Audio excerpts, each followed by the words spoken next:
আজকের ভিডিওতে যা থাকছে সেটা হচ্ছে ডেক্রেতো ফ্লুসির অধীনে ইতালিতে আসার পর যে কাজগুলা না করলে আপনি এবং আপনার ডকুমেন্ট ঝুঁকিতে পড়বে এই নিয়ে থাকছে বিস্তারিত। আশা করি বন্ধুগণ পুরো ভিডিওটি আপনারা স্কিপ না করেই দেখবেন, তাহলে সম্পূর্ণ বিষয়টা কি জানতে পারবেন এবং বুঝতে পারবেন।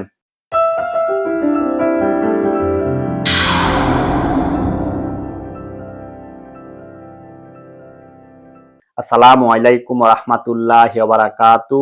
দেশ ও প্রবাসের কাছে কিংবা দূরের, ইতালি কিংবা ইতালির বাহিরে যে যেখান থেকে আমার এই ভিডিওটি টিকটক, ইউটিউব এবং ফেসবুক পেজ থেকে দেখতেছেন, সবাইকে জানাই শুভেচ্ছা ও স্বাগতম।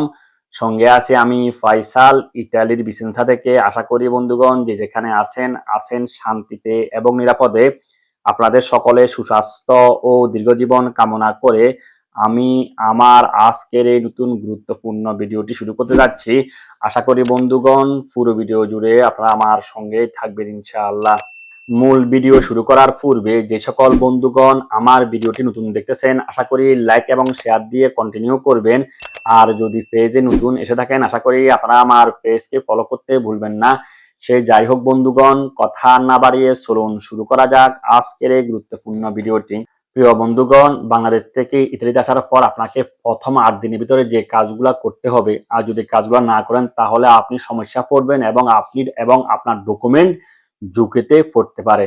তো বন্ধুগণ, আমি অনুরোধ করব আমার কথাগুলো মনোযোগ দিয়ে শুনবেন এবং বুঝতে চেষ্টা করবেন। সে যাই হোক প্রিয় বন্ধুগণ, আপনি যখন ইতালিতে আসবেন, আসার 48 ঘন্টার ভিতরে আপনাকে অবশ্যই হসপিটালিটা কাগজটি করতে হবে বা ডকুমেন্টটি করতে হবে। অর্থাৎ বন্ধুগণ, আপনি এখানে আসার পর আপনার অ্যাড্রেসটি কোথায় বা আপনি থাকছেন কোথায়, এই ধরনের একটি ডকুমেন্ট আপনাকে সংগ্রহ করতে হবে। এটা হচ্ছে প্রথম কাজ। যখনই বন্ধুগণ আপনি এই ডকুমেন্টটি সংগ্রহ করবেন, তার পরবর্তী ধাপ হচ্ছে আপনাকে আসার 8 দিনের ভিতরে, অর্থাৎ আসার দিন থেকে 8 কর্মদিবসের ভিতরে আপনাকে 7টি ডকুমেন্ট আপনার ফেবুত্রা বরাবর পাঠাতে হবে বা সেন্ড করতে হবে বন্ধুগণ। তো সেই 7টি ডকুমেন্ট গুলা কি কি, এখন আমি আপনাদেরকে স্টেপ বাই স্টেপ বলবো। আমি আশা করি আপনারা কাগজ এবং কলম নিয়ে লিখে নেবেন, তাহলে আপনি যখনই আসবেন তখনই আপনি আপনার লোককে বা মাধ্যমকে এই কথাগুলা বলতে সুবিধা হবে। তো বন্ধুগণ, আমি সেই 7টি ডকুমেন্ট গুলা কি কি আমি এখন স্টেপ বাই স্টেপ এই ডকুমেন্ট গুলার নাম বলবো।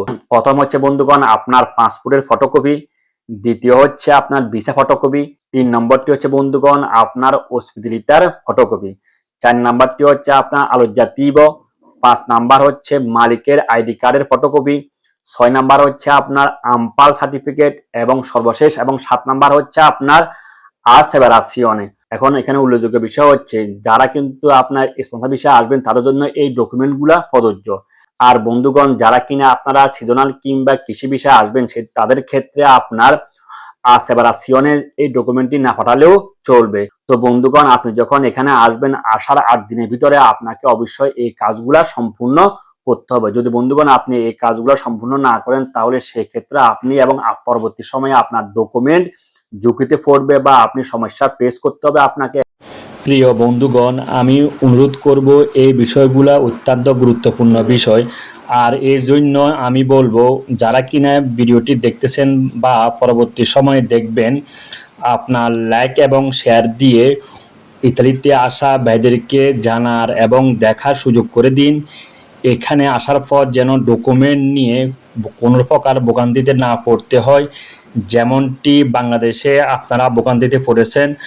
আর আপনাদের কথা মাথায় রেখে ভিডিওটি করা, এই জন্য আমি অনুরোধ করব ভিডিওটি শেয়ার দিয়ে ওনাদেরকে দেখার সুযোগ করে দেওয়ার জন্য। প্রিয় বন্ধুগণ, আমি চেষ্টা করেছি আমার আজকের এই ভিডিওতে অত্যন্ত গুরুত্বপূর্ণ একটা বিষয় নিয়ে কথা বলতে। আশা করি বন্ধুগণ আপনারা সম্পূর্ণ বিষয়টা ক্লিয়ার হয়েছেন এবং বুঝতে পেরেছেন। বাংলাদেশ বিএফএস গ্লোবাল এবং ইতালিয়ান স্পন্সর সম্পর্কিত এই ধরনের আরো গুরুত্বপূর্ণ লেটেস্ট আপডেট নিউজ পেতে আমি আশা করি আপনারা আমার পেজকে ফলো করতে ভুলবেন না। ভিডিওর শেষ পর্যায়ে এসে একটি কথাই বলবো, সেটা হচ্ছে সেবার মাধ্যমে এগিয়ে যাওয়াই প্রকৃত কল্যাণ। আপনি ভালো থাকুন এবং আপনার কাছে লোকদেরকে ভালো রাখার চেষ্টা করুন। থাকুন আনন্দলোকে, থাকুন মঙ্গলালোকে। আপনাদের প্রত্যেকের জীবন যেন হয় শান্তি এবং আনন্দময়। দেখা হবে আরেকটি ভিডিওতে। সে পর্যন্ত আল্লাহ হাফেজ। আসসালামু আলাইকুম ওয়া রাহমাতুল্লাহি ওয়া বারাকাতুহু।